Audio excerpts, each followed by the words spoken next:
السلام عليكم ورحمة الله وبركاته. الحمد لله رب العالمين، والصلاة والسلام على سيد المرسلين وعلى آله وصحبه أجمعين. أشهد أن لا إله إلا الله وحده لا شريك له، وأشهد أن محمدًا عبده ورسوله. أعوذ بالله من الشيطان الرجيم. إن عدة الشهور عند الله 12 شهرًا في كتاب الله يوم خلق السماوات والأرض منها 4 حرم ذلك الدين القيم فلا تظلموا فيهن أنفسكم وقاتلوا المشركين كافة كما يقاتلونكم كافة وَاعْلَمُوا أَنَّ اللَّهَ مَعَ الْمُتَّقِينَ۔ پہلے میں تمام حضرات سے یہ درخواست کروں گا کہ وہ بیٹھ جائیں، مسجد کے تقدس کا خیال رکھیں اور اپنے یہ کیمرے بند کر کے تشریف رکھیں۔ قرآن و حدیث کی بات ہو رہی ہے، یہاں پہ ہم کوئی قصے کہانیاں نہیں سنا رہے۔ ارشاد باری تعالیٰ ہے کہ إِنَّ عِدَّةَ الشُّهُورِ عِندَ اللَّهِ 12 شهرًا، کہ اللہ کے ہاں مہینے 12 مہینے ہیں جو اللہ نے اپنی کتاب میں لکھ دیے ہیں، اور اس دن لکھ دیے تھے جب آسمانوں اور زمین کی پیدائش کی تھی، تخلیق کی تھی، اور اس میں سے 4 مہینے وہ حرمت والے مہینے ہیں۔ منہا 4 حرم ذلک الدین القیم، یہی وہ سیدھا دین ہے۔ فلا تظلموا فیہن انفسکم، تو ان مہینوں میں اپنے آپ پر ظلم مت کرو، زیادتی مت کرو۔ وقاتلوا المشرکین کافۃ کما یقاتلونکم کافۃ، اور مشرکین سے اسی طرح قتال کرو جیسے کہ وہ تم سے لڑتے ہیں، تم سے قتال کرتے ہیں۔ وَاعْلَمُوا أَنَّ اللَّهَ مَعَ الْمُتَّقِينَ، اور جان لو کہ اللہ تعالیٰ متقیوں کے ساتھ ہے۔ تو یہاں پہ اللہ تعالیٰ نے اپنا وہ قانون بیان کر دیا ہے، اور قانون یہ ہے کہ سال کے یہ 12 مہینے ہیں، اور ان مہینوں میں 4 مہینے جو کہ حرمت والے مہینے ہیں، جو کہ ذوالقعدہ، ذوالحجہ اور محرم، اور 4تھا مہینہ الگ ہے رجب کا مہینہ۔ اور اس کو کیوں بیان کیا اللہ تعالیٰ نے؟ وہ اسی لیے کہ مشرکین کا یہ طریقہ تھا کہ وہ ان مہینوں سے بھی کھلواڑ کیا کرتے تھے، جب چاہا اس کو حلال کر لیا، جب چاہے اس کو حرام کر لیا، جب ان کا دل چاہا کسی پہ حملہ کرنے کے لیے، کسی کو قتل کرنے کے لیے، جنگ و جدال کے لیے، تو اس وقت وہ کہہ لیا کہ یہ محرم ابھی آگے کر لو، ابھی یہ محرم نہیں ہے، یہ سفر ہے، تو لہذا پھر اس میں ہم قتال کر سکتے ہیں۔ تو یہ ان کا وہ طریقہ تھا جو نبی اللہ تعالیٰ نے بیان کر دیا۔ انما النسیء زیادۃ فی الکفر، اسی کو نسی کہا گیا ہے کہ یہی ہے کہ مہینوں کو آگے پیچھے کر کے اپنی مرضی کر لینا۔ تو اسی لیے پھر اللہ تعالیٰ نے بتا دیا کہ یہ تمہارا انتہائی غلط کام ہے، بلکہ کفر ہے۔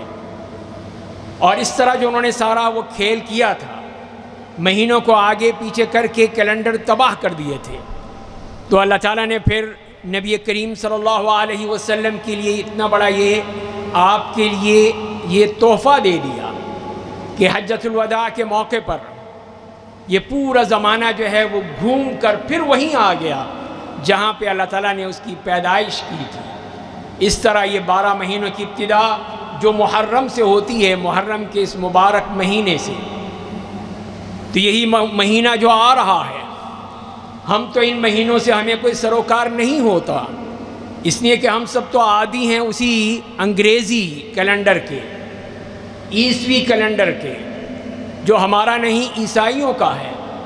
یہ کیلنڈر جو اللہ نے ہمارے لیے اتارا ہے، قرآن کریم میں بیان کیا ہے، آسمان اور زمین پیدا کرنے سے وقت سے اس کو نافذ کر دیا ہے۔ ہم اس پر نہیں چلتے، ہمیں یہ معلوم بھی نہیں ہوتا کہ یہ کون سا مہینہ ہے۔ تو یہ ذو الحجہ کا مہینہ یہ جو ختم ہونے والا ہے، صرف 3 دن رہ گئے ہیں، اس کے بعد پھر محرم کا مہینہ شروع ہو جائے گا۔ تو یہی وہ حرمت والا مہینہ جو یہ بھی ہے اور اگلا بھی، اسی کے لیے فرمایا گیا ہے۔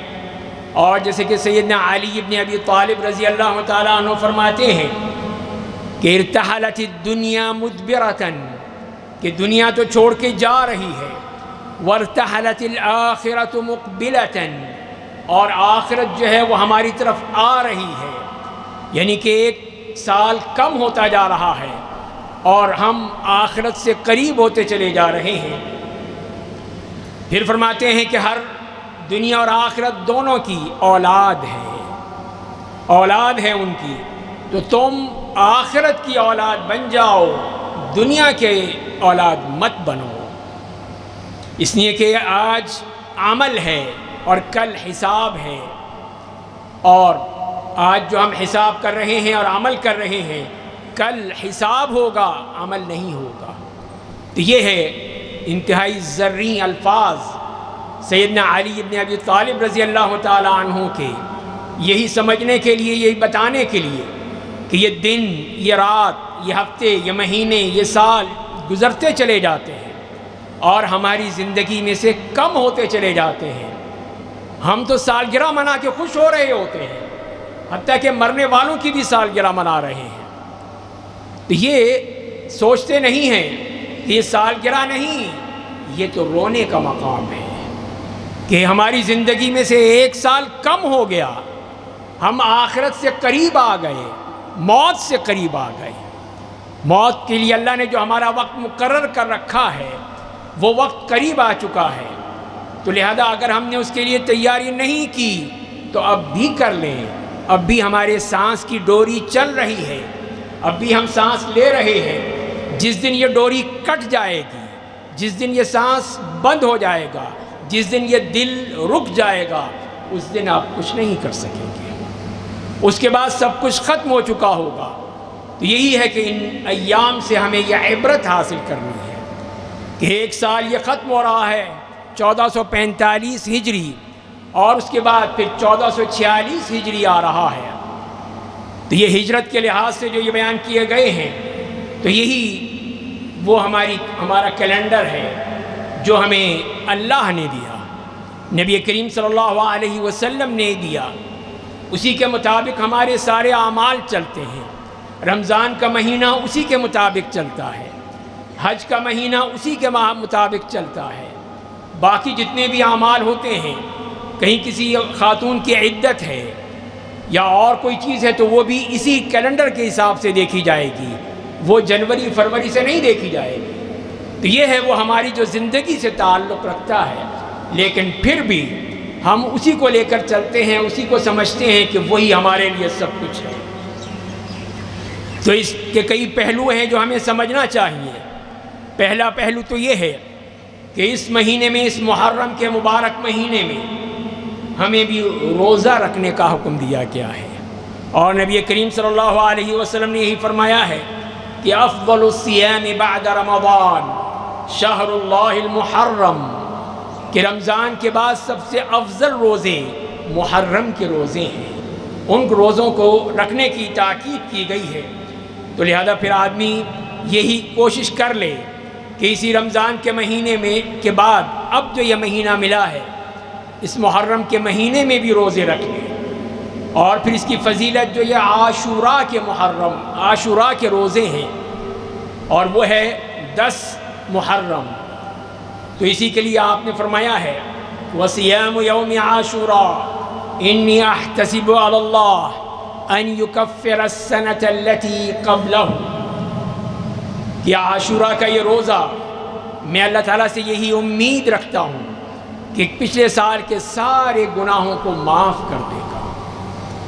تو دیکھ لیجئے اللہ کی طرف سے کتنی بڑی نعمت، کتنا بڑا اللہ کا احسان کہ صرف یہ 1 یا 2 روزے رکھنے سے آپ کے پچھلے سال کے سارے گناہ معاف ہو جائیں گے۔ صغیرہ گناہ تو ویسے بھی معاف ہو جاتے ہیں، لیکن کبیرہ گناہ جو وہ ہیں ان کے ساتھ توبہ بھی شامل کر لیں تو وہ بھی معاف ہو جائیں گے۔ اللہ تعالیٰ جو ہے غفور الرحیم ہے، معاف کرنے والا ہے، رحم کرنے والا ہے۔ تو اس نے ہمارے لیے کتنے ہی ایسے طریقے ایجاد کر دیے ہیں کہ جس کے ذریعے سے ہم اپنے گناہوں کی معافی مانگ سکتے ہیں، گناہوں کو معاف کرا سکتے ہیں، بشرطے کہ ہماری نیت ہو، بشرطے کہ ہمارا دل چاہتا ہو کہ اپنے گناہوں کو معاف کروا لیں۔ ہم گناہ کرتے ہیں صبح و شام، دن و رات، ہر وقت مسجد میں آتے ہیں تب بھی ہمیں مسجد کا خیال نہیں رہتا۔ ہم یہی سمجھتے ہیں کہ یہ انٹرٹینمنٹ کے لیے جگہ ہے، ایک تفریح کی جگہ ہے، ایک کھیل کود کا تماشا ہے، وہی ہم سمجھتے ہیں۔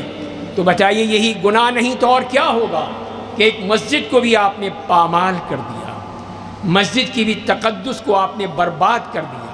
مسجد ہے نماز کے لیے، عبادت کے لیے، ذکر الہی کے لیے۔ ہم نے بھی سمجھا ہے کہ نہیں، یہ بھی اسی طرح کوئی تھیٹر ہے یا سینما ہے کہ جس میں ہم جو چاہیں کر لیں۔ یہی ہمیں شرم نہیں آتی ہے، نہ ہمیں محسوس کرتے ہیں۔ اور پھر اس روزے کے بارے میں جو آتا ہے، سیدنا ابن عباس رضی اللہ تعالیٰ عنہما فرماتے ہیں کہ رسول اللہ صلی اللہ علیہ وسلم جب مدینہ تشریف لائے تو آپ نے دیکھا کہ یہودی عاشوراء کا روزہ رکھ رہے ہیں، عاشوراء 10 محرم کا۔ تو آپ صلی اللہ علیہ وسلم نے پوچھا کہ یہ تم روزہ کیوں رکھتے ہو، اس روزہ رکھنے کی وجہ کیا ہے؟ تو انہوں نے جواب دیا کہ یہ وہ دن ہے کہ جس دن اللہ تعالیٰ نے موسیٰ علیہ السلام اور ان کی قوم کو فرعون سے نجات دی تھی۔ فرعون سے نجات کا دن ہے۔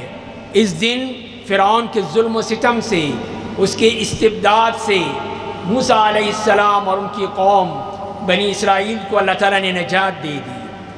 تو نبی کریم صلی اللہ علیہ وسلم نے فرمایا فَنَحْنُ أَحَقُّ وَأَوْلَى بِمُوسَى مِنْكُمْ، موسیٰ علیہ السلام کے بارے میں تو ہم زیادہ حقدار ہیں کہ ہم بھی روزہ رکھیں، ہمارا تعلق زیادہ گہرا ہے تمہارے سے، تم تو ان کی باتیں مانتے ہی نہیں ہو، ہم تو ان کی بات بھی مانتے ہیں، ان کو اللہ کا نبی اور رسول مانتے ہیں، تو ہمیں چاہیے کہ ہم بھی روزہ رکھیں۔ تو نبی کریم صلی اللہ علیہ وسلم نے پھر حکم دیا کہ عاشوراء محرم کا روزہ بھی رکھا جائے۔ تو لہذا اس کی اتنی تاکید تھی کہ لازمی رکھا جاتا تھا، اس لیے کہ رمضان کے روزوں سے پہلے کی بات ہے یہ۔ جب رمضان کے روزے آ گئے تو پھر اس کو صرف ایک نفلی روزہ قرار دے دیا گیا ہے۔ اسی لیے پھر آپ نے تاکید کی کہ 10 محرم کو جس نے روزہ رکھا ہے تو بہت اچھا کیا، جس نے نہیں رکھا ہے تو وہ بھی اپنا کھانا پینا چھوڑ کے اس کو نفلی روزہ بنا لے۔ تو یہ آپ کی طرف سے اسی لیے کہ اس کی اہمیت واضح ہوتی ہے۔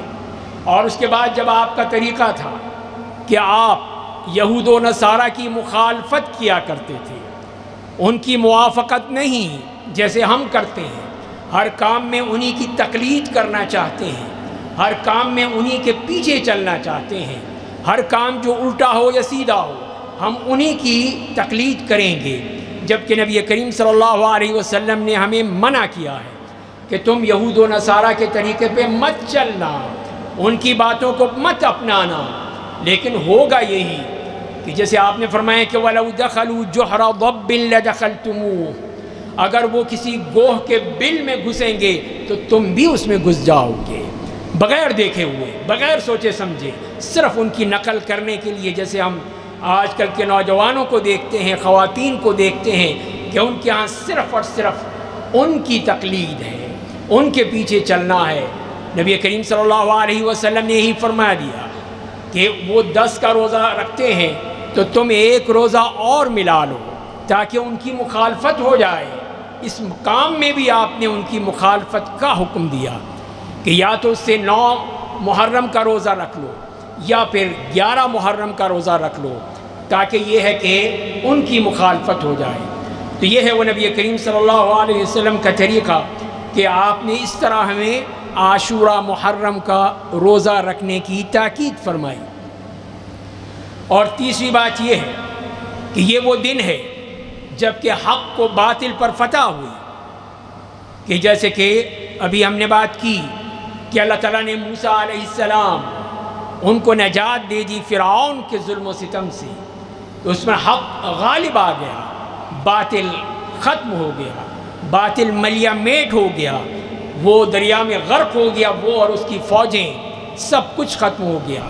تو یہی وہ دن ہے کہ جس میں یہ اتنا بڑا اللہ کی طرف سے ان کو نجات دی گئی، فتح دی گئی۔ یہ بھی اللہ کا ایک شکر ہے، اور آج بھی ہم اسی طرح، اسی تسلسل میں جیسے وہ لوگ خوش ہو رہے ہیں اپنی اسی نعمت پر، اسی طرح ہم بھی اسی کی طرح پر خوش ہیں کہ اللہ نے یہ نعمت ہمارے بھائیوں کو دی تھی۔ اور چوتھی بات یہ ہے کہ انجام متقیوں کے پاس آتا ہے، متقی اور پرہیزگار ہمیشہ کامیاب ہوتے ہیں۔ تو اللہ تعالیٰ نے ان کے بارے میں یہی فرمایا، ان فرعون وجنودہما کانوا خاطئین، کہ فرعون اور حامان کے لشکر یہی غلطی پر تھے، یہی غلط تھے، اور اللہ تعالیٰ نے پھر موسیٰ علیہ السلام اور ان کے ساتھیوں کو فتح دی۔ تو یہی اللہ تعالیٰ کا فیصلہ، یہی اللہ کا قانون، یہی اللہ کی سنت کہ وہ متقی، پرہیزگار، اللہ کی ماننے والے، اللہ تعالیٰ ان کی مدد فرماتے ہیں، انہی کے لیے بہترین انجام ہوتا ہے۔ آج بھی دیکھ لیجئے کہ یہی بنی اسرائیل، یہی یہودی جو فلسطین میں مسلمانوں کا قتل عام کر رہے ہیں، ان کی پوری طرح ان کو ختم کرنا چاہتے ہیں، ان کو بالکل ہی نیست و نابود کرنے کی کوشش کر رہے ہیں۔ اس وقت بھی 38,000 فلسطینی ختم ہو چکے ہیں، اس میں 80,000 زخمی ہیں، اس سے بھی بڑھ کر جو گمشدہ ہیں۔ تو یہ سب کچھ جو ایک درندہ کر رہا ہے، وہی اسی درندے نے پوری طرح ملیا میٹ کر دیا ہے۔ یقیناً ایک بہت بڑی آزمائش ہے ان کے لیے بھی اور ہمارے لیے بھی، کہ اللہ تعالیٰ ہم سے پوچھے گا کہ تم نے اپنے فلسطینی بھائیوں کے لیے کیا کیا تھا، کیا مدد کی تھی؟ تم سوتے رہے تھے، تم نے کبھی نہیں سوچا کہ وہاں پہ وہ بچے بلبلا رہے ہیں، بھوک سے، پیاس سے، بیمار اور مریض ہسپتالوں میں تڑپ رہے ہیں، اور عورتیں اور بچے مر رہے ہیں، لیکن تم نے کچھ نہیں کیا۔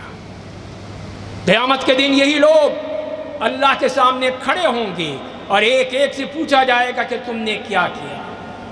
آج دوسروں کے لیے تو فوراً یہ اٹھ کھڑے ہوتے ہیں، اپنے ان فلسطینی بھائیوں کے لیے کیوں نہیں اٹھے؟ اس کا جواب دینا پڑے گا، ہم سب کو دینا پڑے گا۔ اس لیے کہ جب اللہ تعالیٰ نے کہہ دیا کہ انما المؤمنون اخوہ، بھائی بھائی ہیں، تو یہ کون سا بھائی چارہ ہے، یہ کون سی اخوت ہے، یہ کون سی محبت ہے جو ہم ان کو مرتے ہوئے دیکھ رہے ہیں؟ وہ ٹیلی ویژن پر، ٹی وی کی اسکرین پر جیسے کوئی فلم چل رہی ہے، ہم تو یہی دیکھتے ہیں اور سمجھتے ہیں کہ مرتے ہیں تو مرتے رہیں، ہم کیا کریں؟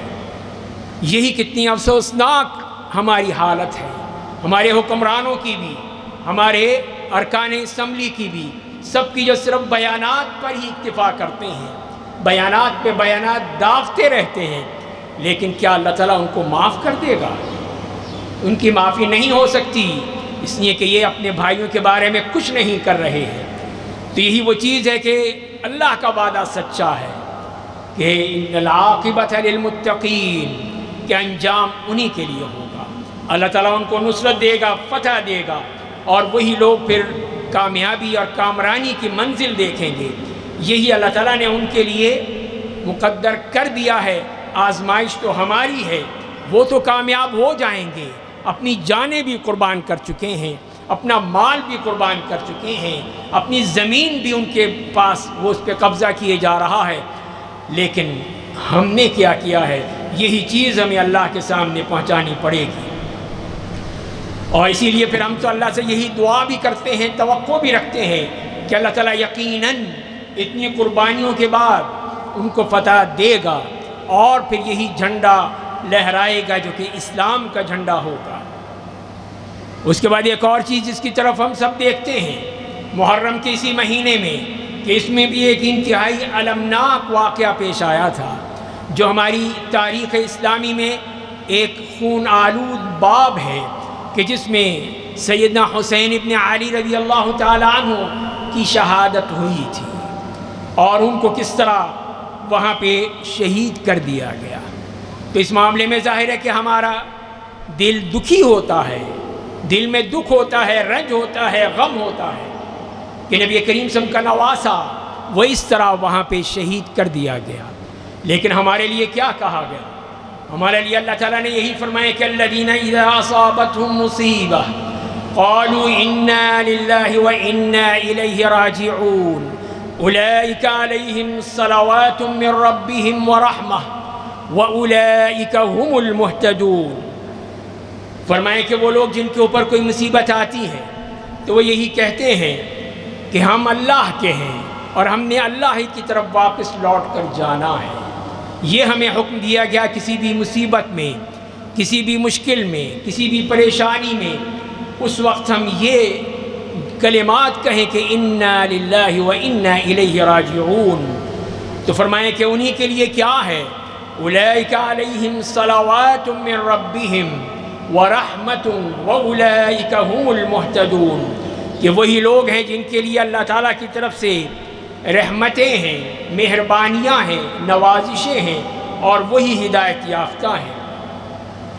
پھر اس کے ساتھ ساتھ یہ پہلو بھی ہمارے سامنے رہنا چاہیے، جیسے کہ یہود و نصارہ کی تقلید ہے یا ان کا طریقہ ہے کہ وہ اپنے سال کی ابتدا مناتے ہیں، سال کا پہلا دن کھیل کود میں، تماشے میں، مستیوں میں اور شراب نوشی میں مناتے ہیں۔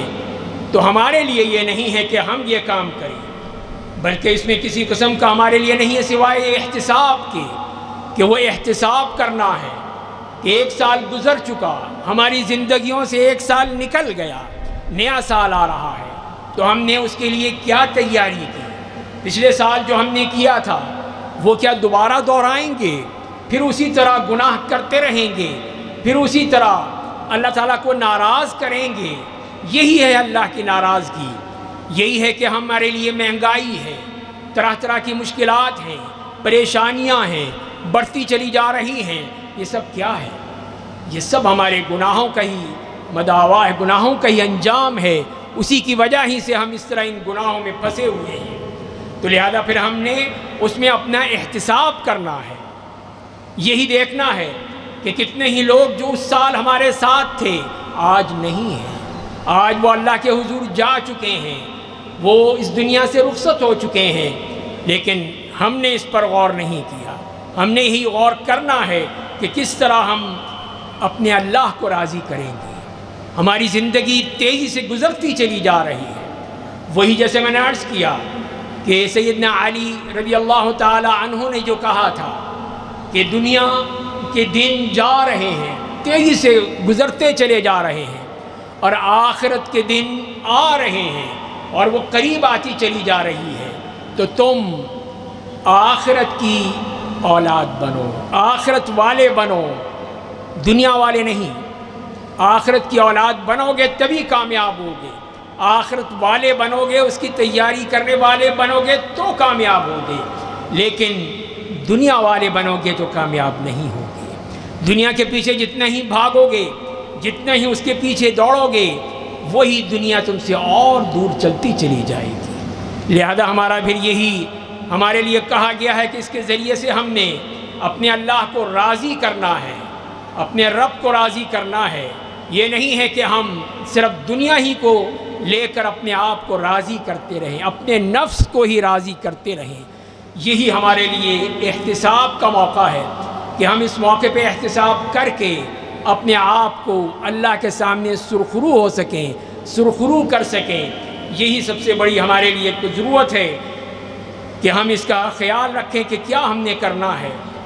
تو قرآن کریم نے بھی ہمیں یہی فرمایا، یوم تجد کل نفس ما عملت من خیر محضرا وما عملت من سوء تود لو ان بینها وبینه امدا بعیدا ويحذركم الله نفسه واللہ رؤوف بالعباد۔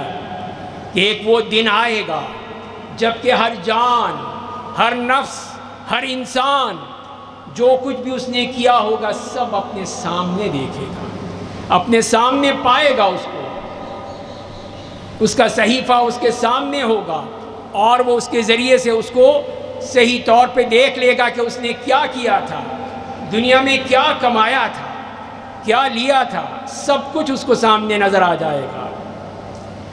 اور فرمائیں کہ جو بھی اس نے خیر ہے وہ بھی سامنے آ جائے گی، جو شر ہے وہ بھی سامنے آ جائے گا، سب کچھ اس کے سامنے ہوگا۔ تبھی پھر وہ اس کو تمنا کرے گا، تود لو ان بینہا وبینہ امدا بعیدا، کہ وہ تو یہ تمنا کرے گا کہ کاش میرے اور اس کے درمیان بہت بڑا فاصلہ ہوتا، لیکن اس وقت تمنا کام نہیں آئے گی۔ اس وقت یہ حسرتیں انسان کے لیے مصیبت بن جائیں گی، کاش میں یہ کر لیتا، کاش میں اپنی زندگی سنوار لیتا، کاش میں اپنی زندگی کو اللہ کے حکم کے مطابق کر لیتا، اللہ کے نبی کریم صلی اللہ علیہ وسلم کے احکام کے مطابق کر لیتا، تو اس تمنا سے کوئی فائدہ نہیں ہوگا۔ جو ہے وہی سامنے ہوگا، اسی کا حساب دینا ہوگا۔ وَيُحَذِّرُكُمُ اللَّهُ نَفْسَهُ، کہ اللہ تعالیٰ تمہیں ڈراتا ہے اس سے۔ وَاللَّهُ رَؤُوفٌ بِالْعِبَادِ، اور اللہ اپنے بندوں پر مہربان ہے، جو چاہتا ہے مغفرت کرنا اس کو معاف کر دیتا ہے، جو توبہ کرتا ہے اس کی توبہ قبول کر لیتا ہے، لیکن جو ڈھٹائی میں پڑا رہتا ہے کہ نہیں ابھی نہیں ابھی نہیں، تو وہی اس کے لیے مشکل ہو جاتی ہے کہ بعد میں کر لیں گے، دیکھ لیں گے، بڑھاپا آ جائے گا تب نمازیں پڑھ لیں گے۔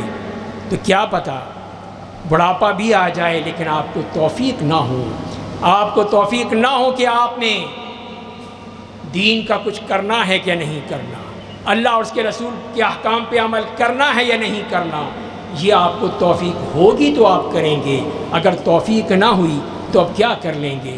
اللہ تعالیٰ ہمیں سمجھنے اور عمل کرنے کی توفیق عطا فرمائے، اللہ تعالیٰ کے اور اللہ کے رسول صلی اللہ علیہ وسلم کے احکام پر عمل کرنے کی توفیق عطا فرمائے۔ اقول قولی ھذا واستغفر اللہ لی ولکم ولسائر المسلمین من کل ذنب فاستغفروہ انہ هو الغفور الرحیم۔ پہلے میں درخواست کروں گا وہ حضرات جو کھڑے ہو کر ویڈیو بنا رہے ہیں کہ بیٹھ جائیں، خطبہ شروع ہو رہا ہے، خطبے کے دوران کسی قسم کی بات چیت کرنا، کوئی اور حرکت کرنا سختی سے منع ہے، تو برائے کرم بیٹھ جائیے، اپنی نمازوں کو برباد مت کیجیے۔ ان الحمد للہ نحمده ونستعینه ونستغفره ونعوذ باللہ من شرور انفسنا ومن سیئات اعمالنا، من يهده الله فلا مضل له ومن يضلله فلا هادي له، وأشهد أن لا إله إلا الله وحده لا شريك له، وأشهد أن محمدًا عبده ورسوله۔ يا أيها الذين آمنوا اتقوا الله حق تقاته ولا تموتن إلا وأنتم مسلمون۔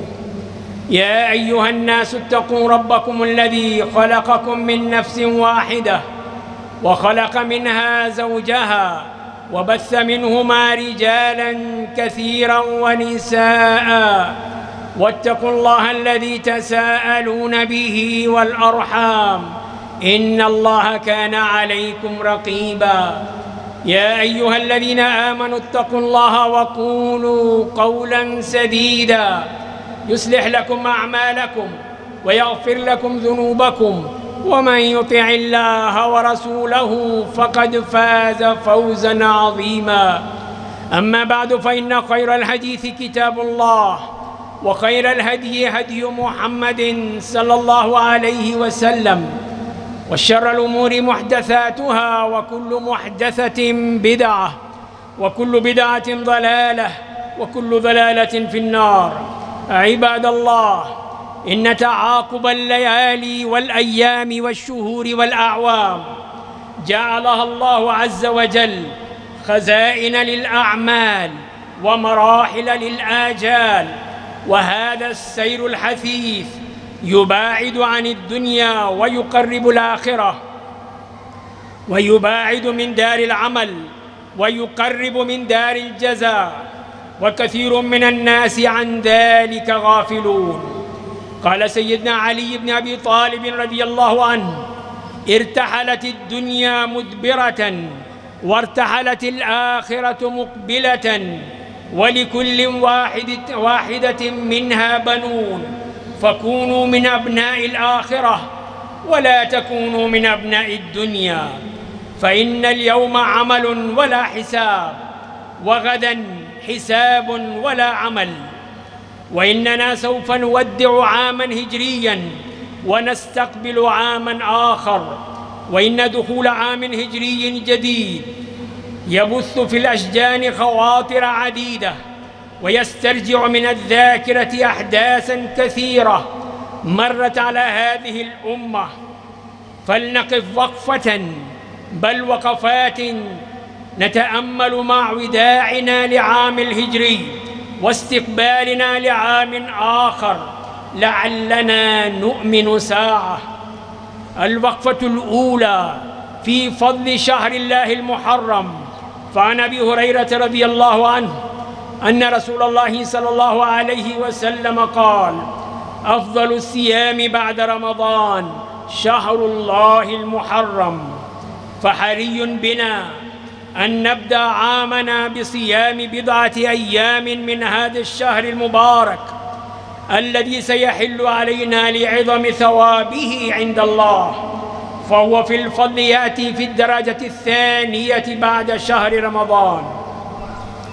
الوقفة الثانية في فضل صوم عاشوراء، وهو اليوم العاشر من شهر المحرم، فصيامه يكفر الله عنه ذنوب سنة كاملة، لما رواه أبو قتادة رضي الله عنه أن رسول الله صلى الله عليه وسلم قال: وصيام يوم عاشوراء إني أحتسب على الله أن يكفر السنة التي قبله. وعن ابن عباس رضي الله عنهما أن رسول الله صلى الله عليه وسلم قدم المدينة فوجد اليهود صياما يوم عاشوراء، فقال لهم رسول الله صلى الله عليه وسلم: ما هذا اليوم الذي تصومونه؟ فقالوا: هذا يوم عظيم أنجى الله فيها موسى وقومه وغرق فرعون وقومه، فصامه موسى شكرا فنحن نصومه. فقال رسول الله صلى الله عليه وسلم: فنحن أحق وأولى بموسى منكم. فصامه رسول الله صلى الله عليه وسلم وأمر بصيامه.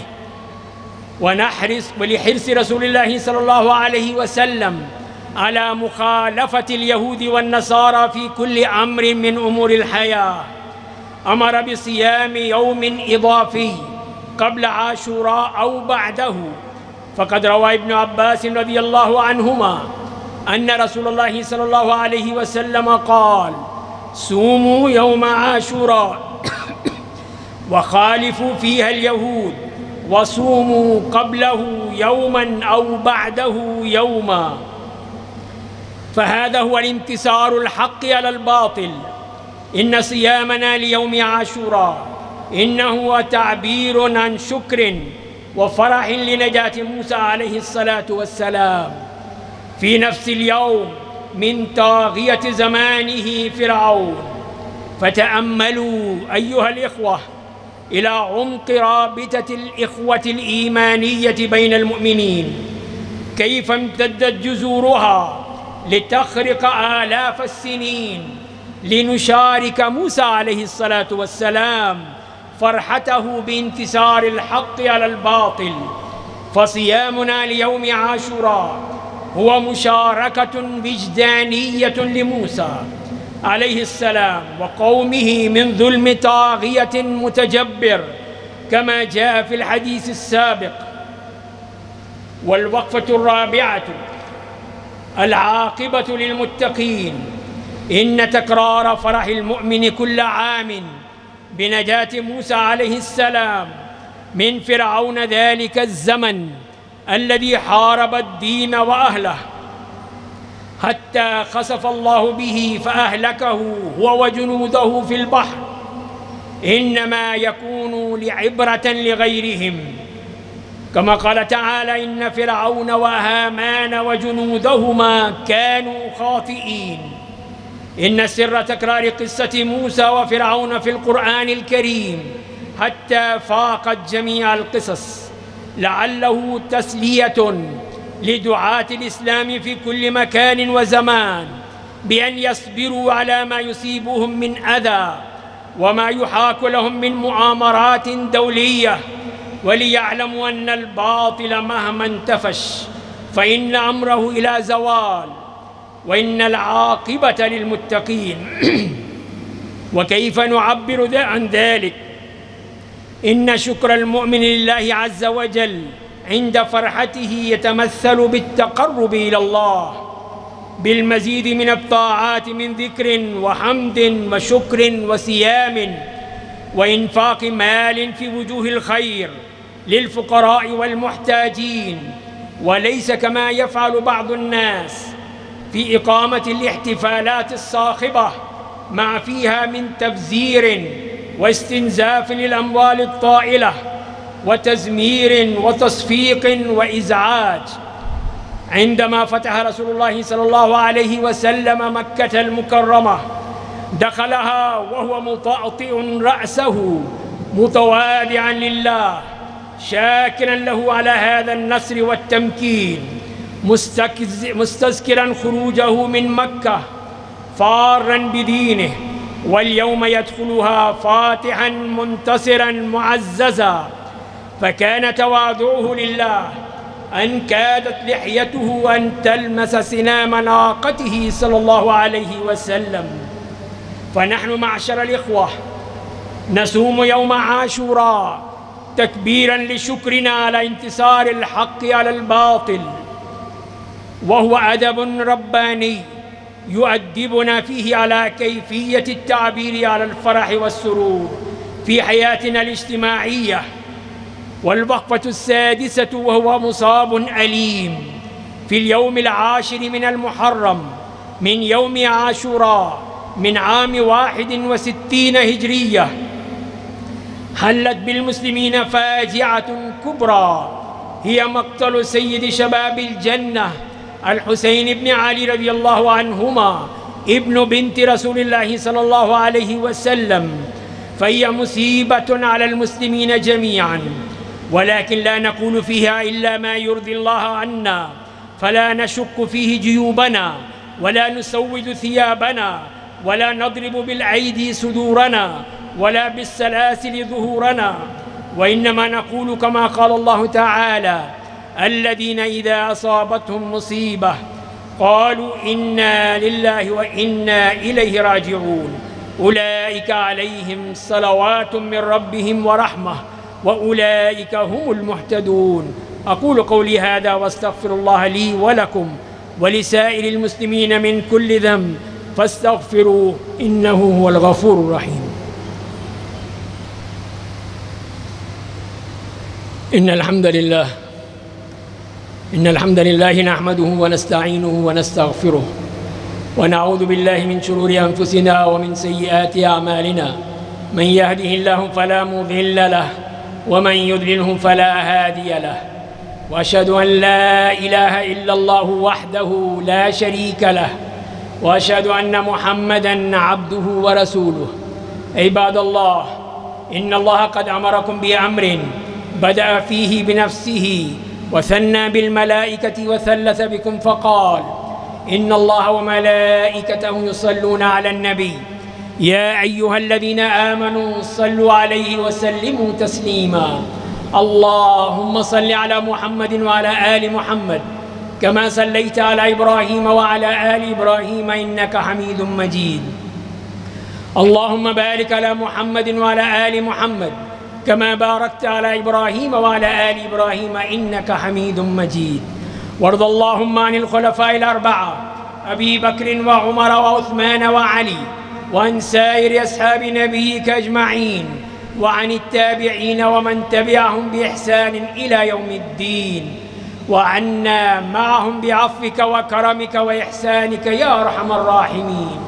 اللهم أعز الإسلام والمسلمين، اللهم أعز الإسلام والمسلمين، اللهم انصر عبادك المستضعفين في كل مكان، اللهم انصرهم في فلسطين، اللهم انصرهم وأنت خير الناصرين، اللهم ارحمهم وأنت خير الراحمين، اللهم إنهم جياع فأطعمهم، اللهم إنهم عطاش فاسقهم، اللهم إنهم مرضى فاشفهم، اللهم إنهم جرحى فداوي جرحاهم، اللهم انصر المجاهدين في فلسطين، اللهم انصرهم نصرا عزيزا وكن لهم شهيدا ومعينا وظهيرا. اللهم يا مجري السحاب، يا منزل الكتاب، يا هازم الأحزاب، اللهم اهزمهم وزلزل أقدامهم، اللهم انزل عليهم بأسك الذي لا ترده عن القوم المجرمين، اللهم شتت شملهم ومزق جمعهم، اللهم أهلكهم كما أهلكت عادا وثمود، اللهم سلط عليهم جندا من جنودك، اللهم إنا نجعلك في نحورهم ونعوذ بك من شرورهم. عباد الله رحمكم الله، إن الله يأمر بالعدل والإحسان وإيتاء ذي القربى وينهى عن الفحشاء والمنكر والبغي، يعظكم لعلكم تذكرون. فاذكروا الله العظيم الجليل يذكركم واشكروه على نعمه يزدكم، ولذكر الله أكبر والله يعلم ما تصنعون. وأقم الصلاة.